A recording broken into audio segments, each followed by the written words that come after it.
to step up. He kicked it through the uprights with a coverage unit that went down and covered. With Chadwick punting the ball inside the 5 and 10 yard line.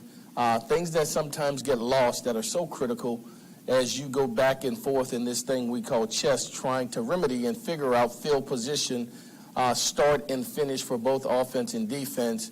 Just did a really good job of punting the ball, covering the ball, and then to have a 39, 40-yard return by Xavier Thomas was big for us. So in essence, the things that were needed to have victory were done, and we turned the page to what may be our biggest challenge of all year, a top 10 opponent that is, I don't know if they have a weakness on their defense for sure.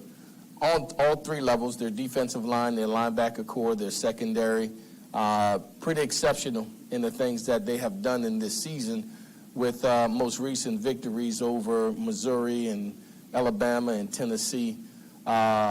Certainly a formidable opponent that's very, very talented, that's extremely well coached, that will see the Tigers go into Norman, Oklahoma for the first time. I've never been there in any capacity, not just at LSU, even at another place. I've never played there. Our university here, we've never been there. So it'll be fun. It'll be a great challenge for us, but certainly something we're looking forward to as we go there and take on the number 8 team in the country. Frank, what's the plan for Garrett this week? We're going to try to see what he looks like today, or tomorrow, should I say, in practice. He was good in treatment this weekend, real early on this Monday to project.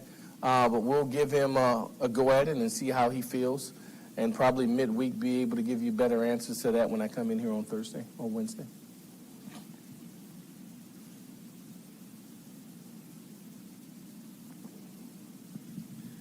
Frank, after looking over the film, not just from this past game, but maybe the past few games, what do you think y'all can do here against Oklahoma to maybe have a better chance on that side of the ball? I think we look at who we are as a team. I think we cater to the strength of our personnel and our team, and we position our team to try to get points on the board, however that may be. It's a tall task, but it's something that we recognize that will have to come into fruition to allow us to have success in winning this game. Again, they're very stout in the run game, as you saw with the leading rush team in Missouri, and their back was held to 57 yards or so after coming off a 300-yard game. They're pretty stingy when it comes to their defensive front, and they're pretty nasty on the back end as well as they contest passes. And so from a game plan standpoint, we're in the primary stages of trying to figure that out. Where does the opportunity lie where we can create a touchdown for us? And so we'll see what that looks like as the week unfolds. Frank, are they just so sound defensively? As you said, all three levels. It looked like Missouri had a hard time finding spots as well. Is that it, or is it talent? What sets their defense apart? I think they're talented. I think they have depth. They had from a year ago, and they got better with the personnel that they have, and they've limited to what they can do well. And on defense, whether that is a base 4-2 look that can then jump into a 3-down look, and then just create havoc of winning one-on-ones against the opponents or the guys that they tackle well, all right? And so it's one thing to be able to put a guy in place, but you got to get him to the ground. And so they've done a good job of tackling in space and getting guys to the ground. And it's not so spectacular that they're going to do something that's unusual. 4-2 defense is 4-2 defense. 3-down Okie defense is 3-down Okie defense. And so your ability to win your one-on-ones, to break a tackle, to put yourself in position to go score is the charge. All right, so it won't get to a point where we have no idea where they're at. We just have to be able to create matchups where we win our one-on-ones at times. I guess I'll do all the injuries. How did Whit feel after Saturday? Can you confirm Caden Durham? I think you said it might be a concussion post-game. Then Braylon Moore, Ori Williams, and Tyree Adams after he had the tightrope. There was a possibility he could come back by the end of the season. Is he doing anything? So those five, if you would. Yeah. Let me go one by one for you. No, I'm trying to make sure I don't miss any. You said Ori, Braylon, Kalen, Tyree, and Whit.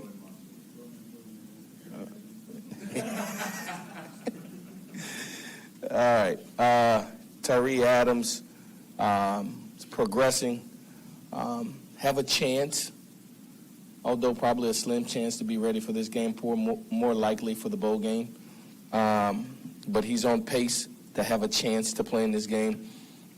Whit came out of the game feeling good. We wanted to limit his opportunities so that he could be at his best in this game. I'm hopeful that he'll be able to play his best from a health standpoint in this upcoming game. Mansour Delane was good this morning, was good on yesterday's treatment, so we're hopeful that he'll be able to play in full capacity this game. Braylon Moore is doubtful. Ori Williams at this point is doubtful. Caden Durham was more of a neck than concussion protocol. So it was a 5 technique that looped inside and kind of jammed him, short-necked him, if you will. So I think he'll be, he's hopeful on this Monday. I think he'll be ready to go. Probably won't do anything with him Tuesday, may even put a red shirt on him Wednesday, just so, those nerves, those muscles in your neck can be very difficult to overcome. But I think he'll be ready to go. And the last would be Aaron Anderson, who's gotten good treatment, and he'll be hopeful as well. We'll see how this week goes with Aaron Anderson. So the long shots are Ori and Braylon Moore. Then next is probably Tyree. I think I feel good about the others thus far at this point in the week. Hey, Coach, as the week goes on, there may be a lot of news swirling about who's the coach going to be and all that stuff. Do players just want to play football? Do you think they pay attention to the outside world, or and how do you handle that? Yeah, I think they want to play football. I think they live in a social media world where it comes toward them. But that's the uncontrollable. We can't control those things, and so I encourage them to control what you can control. And what we can control and what this game will become, even not so much about Oklahoma, but about us, right? These self-inflicting things that we have done, continue to do. How do we rid ourselves of these habits that's been habitual for length of time? They're not new. We have the same players. We have some of the same issues, and in some areas we've seen dramatic improvement. Again, when you look at what we've done 2 weeks ago to this past week in a special teams unit, when you look at these last couple of weeks, and since we've instilled these 9-on-7 things, what it's done for the mantra of our defense, if you will, and their want to and salivating to go hit somebody. That's been an awesome thing. And at times we have matched it offensively. We just need to have a consistency. And if we can have a consistent group in there at one time, outside of playing musical chairs, I think we could try to get some type of cohesiveness, whomever they may be, whatever 5, we just got to get them from practice to the game so that we have our best opportunities to play our best. Going there. So that's that piece. Yeah, Frank, just this week, what are the challenges of the Thanksgiving week preparation? And do you and the staff get in advance on this as much as possible, because it is so broken up by the holiday? Advance. The preparation on Oklahoma? Yeah. No, we do advance reports. So we're where we want to be. We're on time. A lot of that happened, what happens for the staff, we come in on Sundays. Of course, the players are off on Sundays. They can volunteer and come in and get caught up, and we put a lot of it away on Sunday. We'll come in as an entire team today, and we'll put it in our rearview mirror, right? We'll acknowledge the things that were and immediately dismiss the past game and give Oklahoma our undivided attention. They deserve it. We deserve to give it to them, and they'll get that starting today. And so we'll put one to bed, correct those things that are on film, and start our scouting report and our introduction into Oklahoma today, and run it consecutively all the way until Saturday.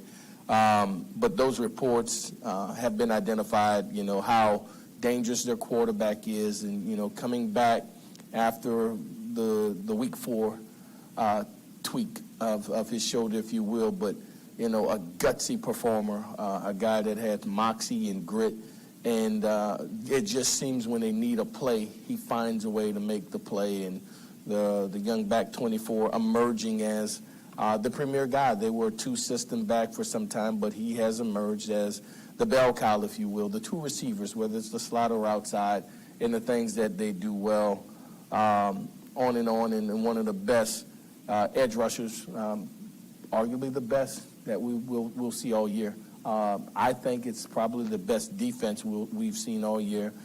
He may be the best edge rusher that we've seen in this time. And so, a place kicker that's kicked at 53 already this year, who's very talented. And so those advanced reports, that study of them, it started with the guys who do advance over a week ago. It was preliminary even in the summer.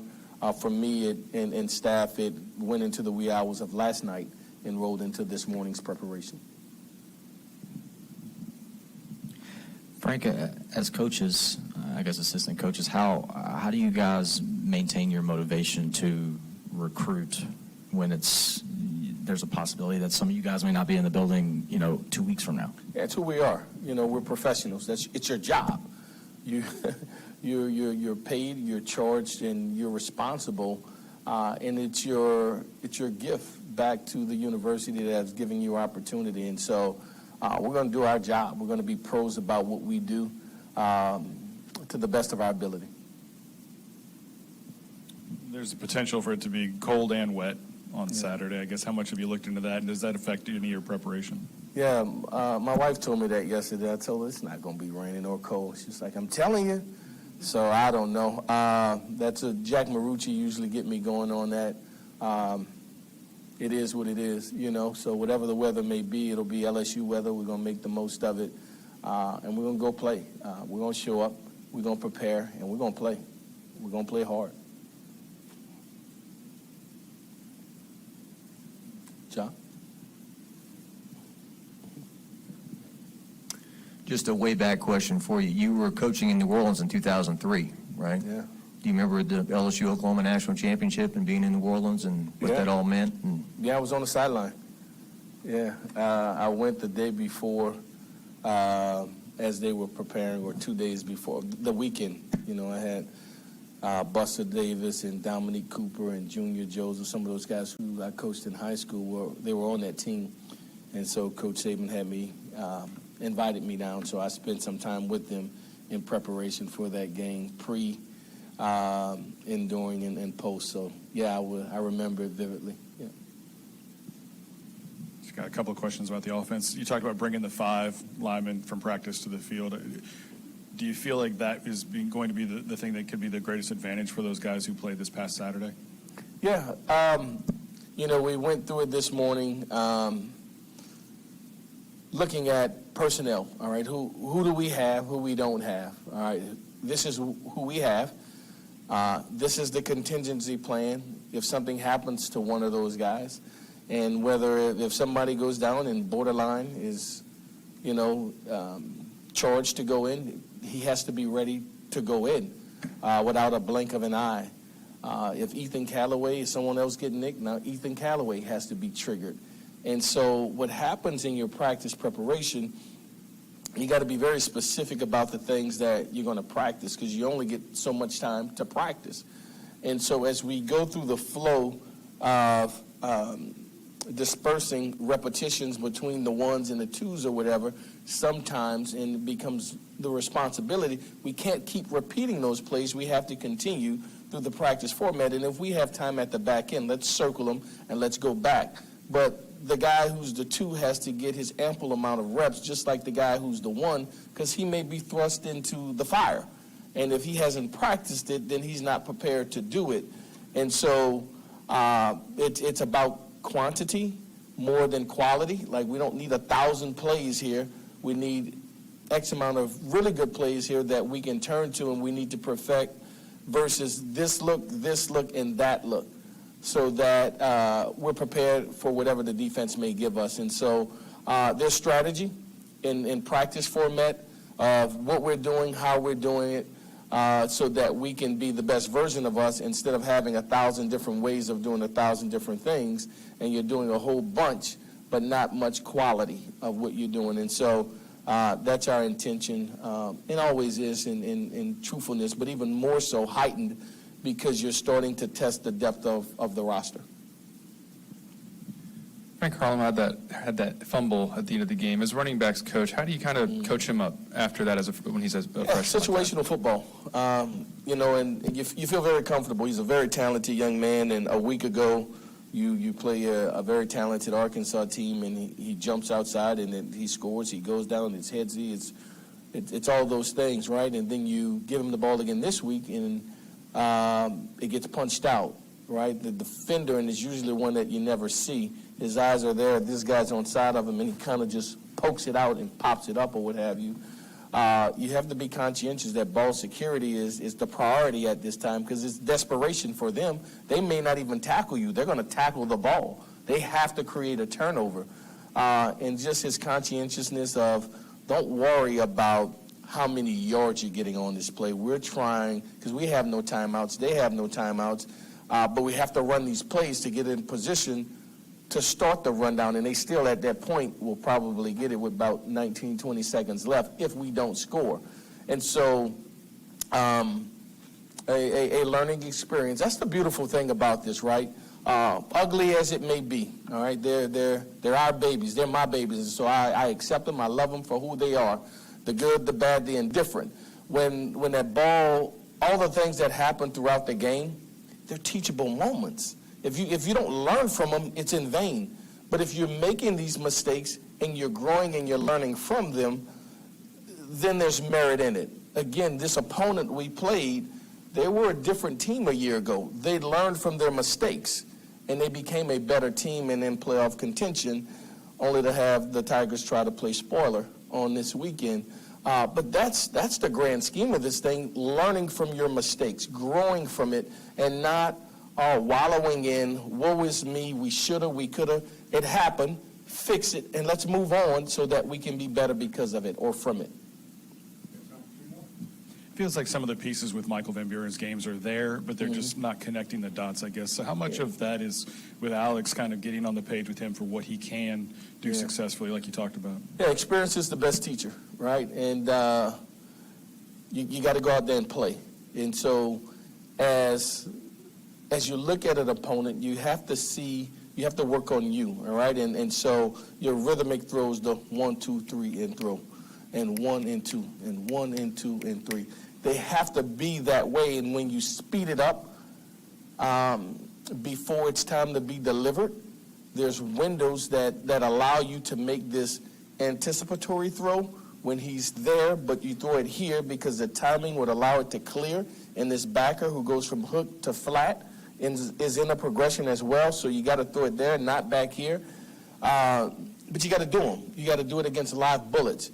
And he's imperfect like everyone else, and so he didn't play a perfect game. But he's a talented player who will get better with time and with game reps.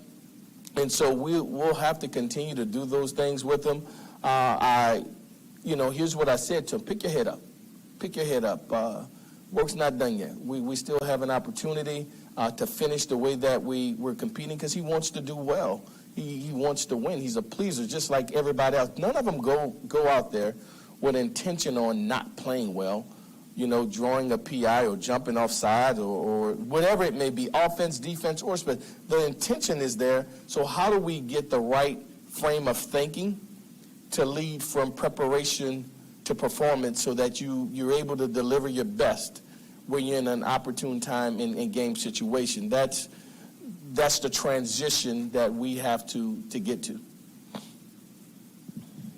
You kind of referenced it a second ago, playing spoiler. Is that something that you try to use as motivation for your team this week? For us, we want to go 8-4, right? We want to go 8-4. Right now, we're sitting at 7-4.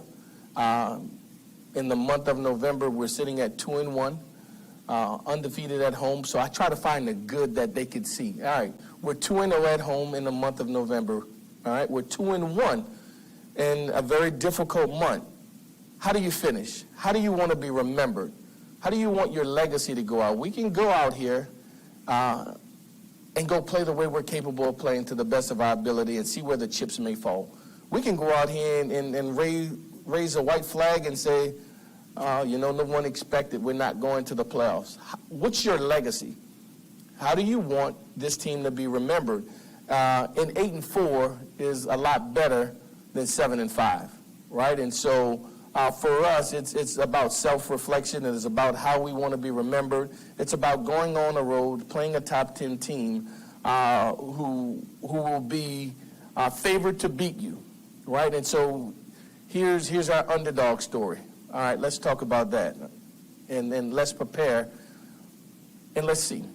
Let's just see how we perform when our backs are against the wall. We've been here before. And our week of preparation will determine that. Thank you, guys. It's a lot of injuries y'all had for me. Coach Frank Wilson this week with the LSU football press conference as Tigers get set coming off the win over Western Kentucky, 7-4. At Pipe & Steel Industrial, safety is more than a priority. It's a core value. We uphold the highest standards not only in the quality of our products, but in the practices that ensure our team's safety and success. Pipe & Steel Industrial, your trusted partner in industrial pipe fabrication.